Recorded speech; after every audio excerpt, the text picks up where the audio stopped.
Olá, boa tarde. Começa agora mais uma edição do Fala DF, seu jornal participativo. Eu sou Catiúcia Sotomayor e espero a sua colaboração. Use o seu celular para gravar na resolução mais alta e com o aparelho na horizontal e mande matérias, depoimentos, imagens ou ideias para a gente pelo WhatsApp 61 98211 4948 ou para o nosso e-mail faladfcanal11@gmail.com. Dia Mundial do Meio Ambiente. Conscientização ainda é a melhor forma de solucionar os problemas que nós mesmos causamos ao planeta. O Dia Nacional do Meio Ambiente é celebrado hoje, dia 5 de junho, com o objetivo de promover e alertar a população sobre o descarte correto do lixo.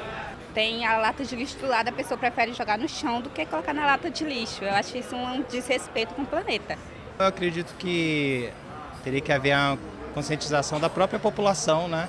Em primeira mão, né? Depois o governo com seus projetos e programas de separação seletiva, né?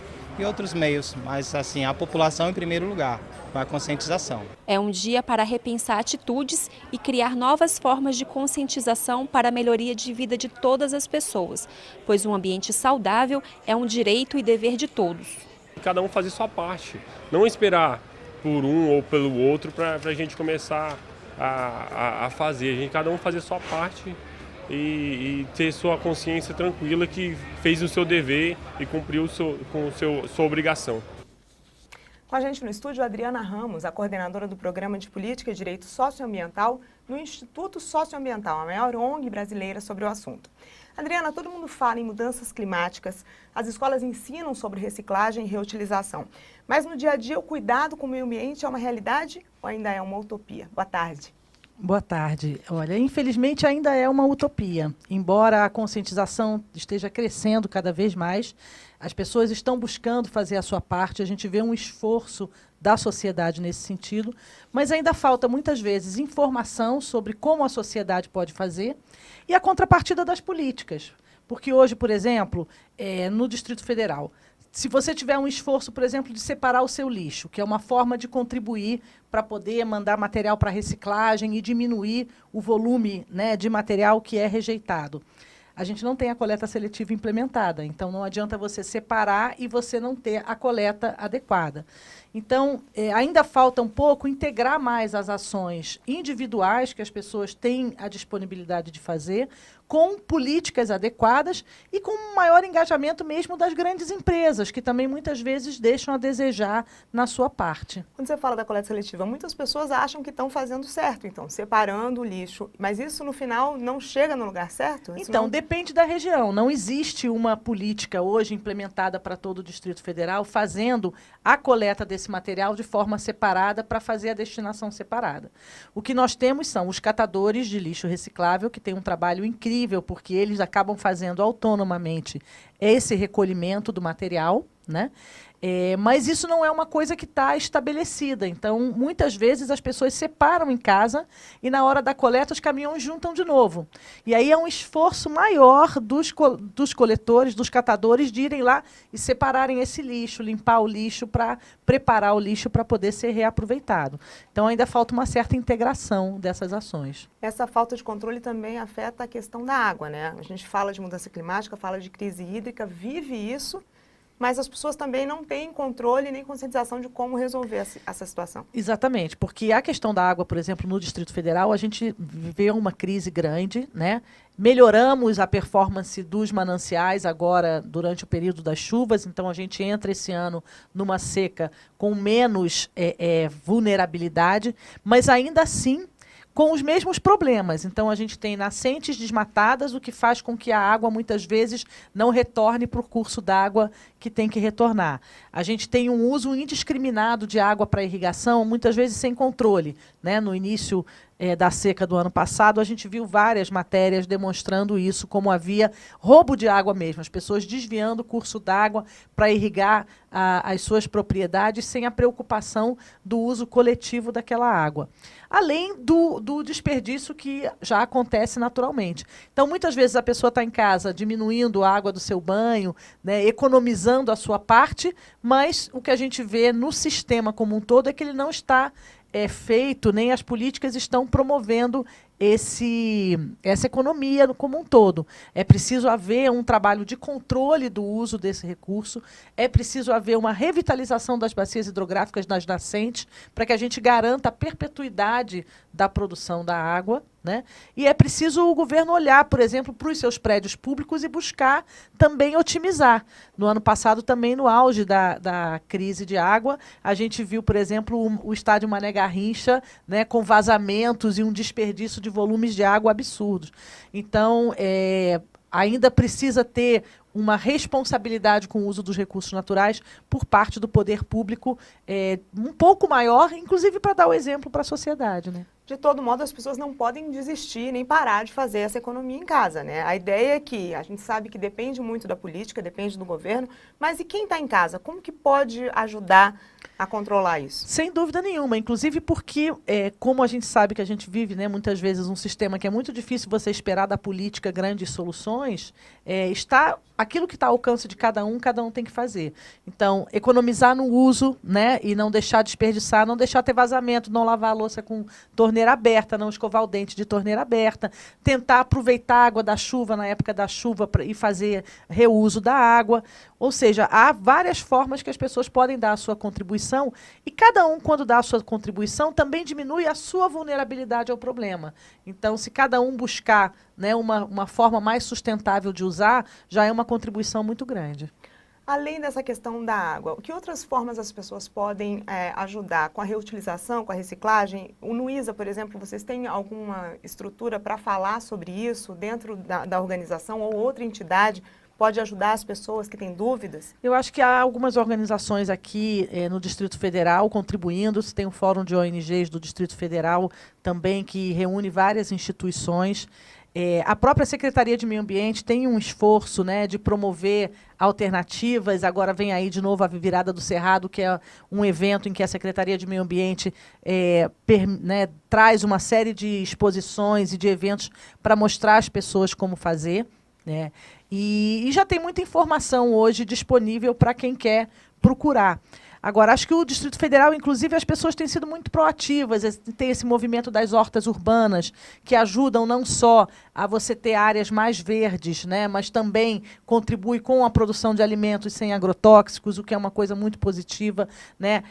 O plantio de árvores, ele ajuda não só a questão das mudanças climáticas, mas também a questão da água, de ajudar você a ter maior conservação de água, e evitar jogar lixo na rua, que é o que entope os bueiros e faz com que a gente tenha, muitas vezes, quando chega a época da chuva, você tem um desperdício de águas que você não consegue que cheguem aos cursos d'água por conta dos bueiros entupidos que acabam gerando enchentes. Então, tem muita coisa que pode ser feita e muita informação disponível para quem quer contribuir.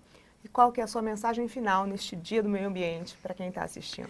A minha mensagem é que é o seguinte: o meio ambiente somos todos nós, né? O nosso ambiente de vida, e não existe jogar nada fora do planeta. Então, procurar consumir menos e gerar menos lixo é uma das maiores contribuições que a gente pode dar.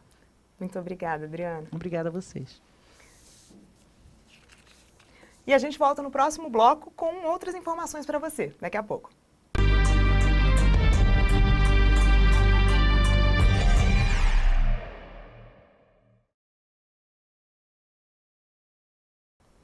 Dois anos após a operação policial que retirou quase 200 pessoas que ocupavam irregularmente os 14 andares do antigo hotel Torre Palace, no centro de Brasília, o local voltou a ser frequentado por usuários de drogas.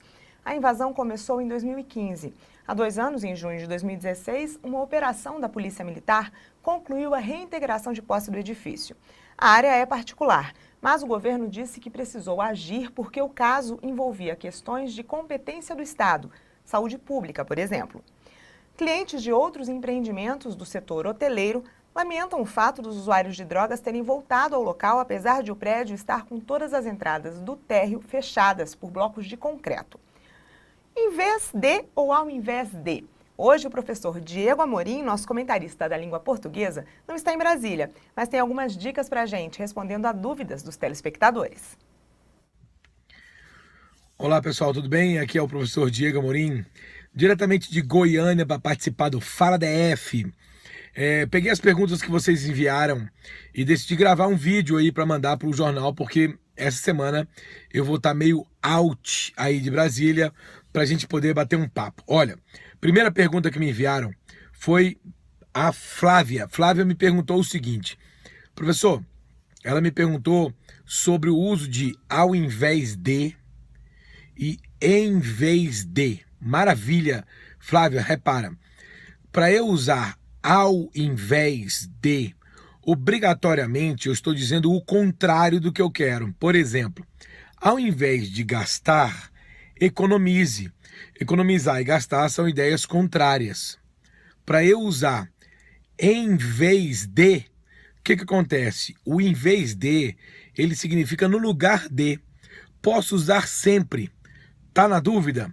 Usa em vez de, porque ele também pode ser usado como em vez de gastar, economize. No lugar de gastar, economize. Só que, cuidado com o uso, porque quando eu uso ao invés de, necessariamente tem que ser o contrário. Se você disser assim, olha, ao invés de você estudar, que tal a gente pegar um cinema? Estudar e pegar um cinema não são contrários, mas você usou ao invés de forma errônea. Bom, outra pergunta que me fizeram, a pessoa não deixou o nome, veio só o número no WhatsApp, então não vou me referir a você como meu amigo, né? O meu amigo me perguntou o seguinte: professor, como é que eu faço para ter uma boa redação? O que eu preciso fazer para escrever uma redação de excelência, em qualquer nível, né? Ele não falou em concurso, mas vamos lá, em qualquer nível. Uma redação de excelência, necessariamente, ela tem 3 quesitos básicos para você prestar atenção. O conteúdo, importante que você tenha um conteúdo bem estruturado, a própria estrutura redacional do que você vai fazer e a correção gramatical. A correção gramatical, basta você olhar 4 itens: concordância, regência, que vem com crase, né? Pontuação. Então, concordância, regência, crase, pontuação. Se você observar essas 4 coisas, é muito difícil haver erro na sua redação. O segundo ponto, que é a estrutura, você deve escrever assim, olha, na introdução, a gente faz um resumo do que se queria falar na redação inteira. É como se você estivesse apresentando o texto para o leitor, e ao apresentar o texto, você vai colocar qual é o assunto que você está tratando, qual é a tese, e principalmente quais são os argumentos ou a linha argumentativa que você vai seguir. Exemplo, se você dissesse para mim, eu queria falar sobre legalização do aborto, e você é contra, você vai colocar lá, a legalização do aborto não deve ser discutida na sociedade brasileira. Aí você coloca assim, ponto, esse é seu assunto e tese. Porque moral, religiosa, o Estado Democrático de Direito do Brasil não permite que nós tenhamos esse tipo de legalização. Ponto. Você apresentou para o leitor o seu texto. Agora, qual é a sua tarefa? A sua tarefa agora é explicar quais os pontos argumentativos que você usou. Cada um em um parágrafo. Se você tiver 2 pontos argumentativos, você vai escrever 2 parágrafos de desenvolvimento. Se você tiver 3 pontos argumentativos, você vai ter 3 parágrafos de desenvolvimento. Então, por exemplo, nesse de moralidade social e Estado Democrático de Direito, você escreveria 2 parágrafos. E por último, a conclusão. É sempre bom na conclusão, além de você fechar as ideias dizendo, olha, a legalização do aborto, portanto, a sociedade brasileira não está preparada para recebê-la, como também colocar soluções para quem acha que o aborto é a última solução.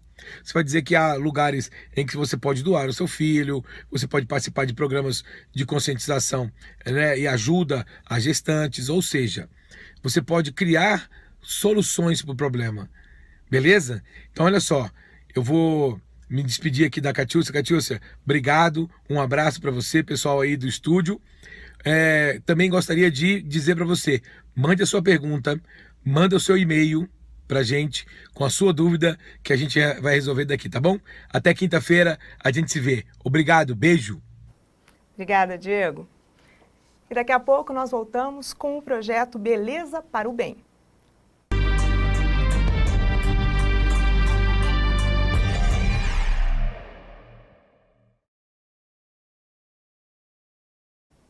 Nós queremos ver a sua história aqui. Não tem que ser só reclamação, você pode mostrar assuntos variados, como campanhas solidárias, campeonatos de dança, cuidados com a escola ou qualquer assunto que desperte interesse da sua comunidade e também seja exemplo para outras. Esperamos o seu contato pelo nosso WhatsApp 61 982 11 49 48 ou pelo e-mail faladefcanal11@gmail.com. Você também pode nos encontrar nas nossas páginas nas redes sociais. O Facebook é o FalaDF e o Instagram é o @FalaDF. Veja como participar. Olá, agora que você já sabe que pode nos mandar uma matéria sobre qualquer assunto relevante para a sua comunidade, nós vamos mostrar como fazer para reunir um material de qualidade para nos apresentar. Se você vai filmar com o seu celular, lembre-se de usar a melhor resolução do aparelho e sempre a câmera da parte de trás. A maioria dos celulares hoje filmam em Full HD 1920 por 1080 e isso é ideal para a TV. E mais uma dica, lembre-se de colocar o aparelho no modo avião. Se você vai, por exemplo, falar das más condições de um parquinho de diversão, procure primeiro filmar em plano aberto o local por inteiro. Depois, faça imagens mais próximas, sem usar o zoom do celular, porque isso diminui a resolução das imagens. Neste caso, apenas se aproxime da imagem para que possa filmar os detalhes de cada brinquedo que apresenta defeitos, ferrugens, etc. Depois de filmar tudo que achar interessante, você pode gravar entrevistas com pessoas da comunidade que utilizam esse espaço, reclamando, dando sugestões e até elogiando se for o caso. Se também tiver vontade de aparecer na matéria, chamamos isso de passagem. A passagem é quando o repórter aparece na imagem, dando algumas informações relevantes que por acaso não tenha em imagens ou em entrevistas. Neste caso, sugerimos que peça a ajuda de alguém que possa filmar a sua passagem. Como o celular capta o áudio de forma ambiental, outra sugestão é que fique a no máximo 1,5 metro de distância da câmera do celular. Assim, o áudio será captado com mais qualidade. Quando tiver tudo isso gravado, pode baixar tudo no seu computador e nos enviar por e-mail. Nós faremos uma edição e colocaremos no ar. No e-mail, lembre-se de nos dar todas as informações referentes a nomes, sobrenomes dos participantes da matéria, como também profissão ou função. Isso será utilizado para darmos os devidos créditos. E para finalizar, use sempre o aparelho na horizontal. Um bom trabalho! O projeto Beleza pelo Bem, promovido pelo concurso de Miss e Mister Brasília 2018, conseguiu arrecadar material de limpeza, leite em pó e cestas básicas para ajudar mais de 600 famílias do DF e entorno. Ser Miss ou Mister é uma tarefa difícil. É preciso ter disciplina, beleza e, hoje em dia, pensar no bem ao próximo. Não é necessário ser modelo ou manequim para ser Miss Brasília, mas é preciso ter atitude e estar envolvido com projetos sociais. A gente está preparando um projeto social que busca trabalhar com as pessoas que sofreram queimaduras.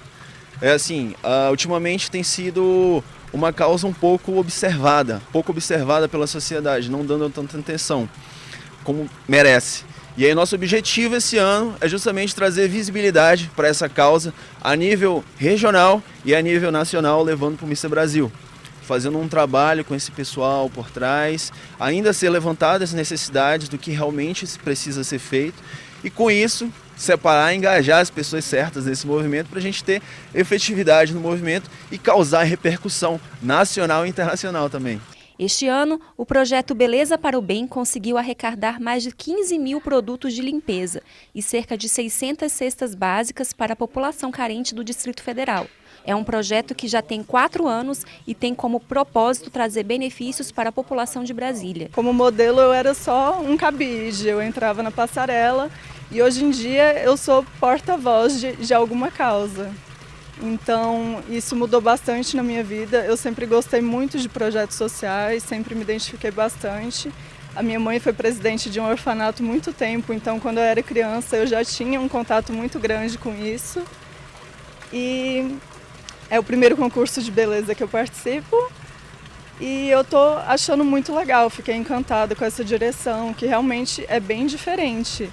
O projeto Beleza para o Bem trouxe visibilidade para os Misses e Misters Brasília. É um começo para a formação de novos profissionais. O Anderson Tomazini participou do nosso concurso, acho que em 2015, se não me engano, e aí decidiu engatar na carreira e estourou.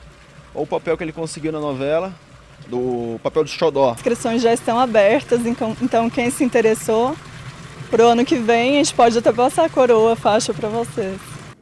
O Fala DF de hoje chegou ao fim, mas você pode rever as matérias e entrevistas pela internet. Acompanhe também nossas redes sociais. O Facebook é o Fala DF e o Instagram é o @FalaDF. E amanhã nós estaremos aqui ao vivo às 13h30. Vamos fazer este jornal juntos. A gente se encontra amanhã.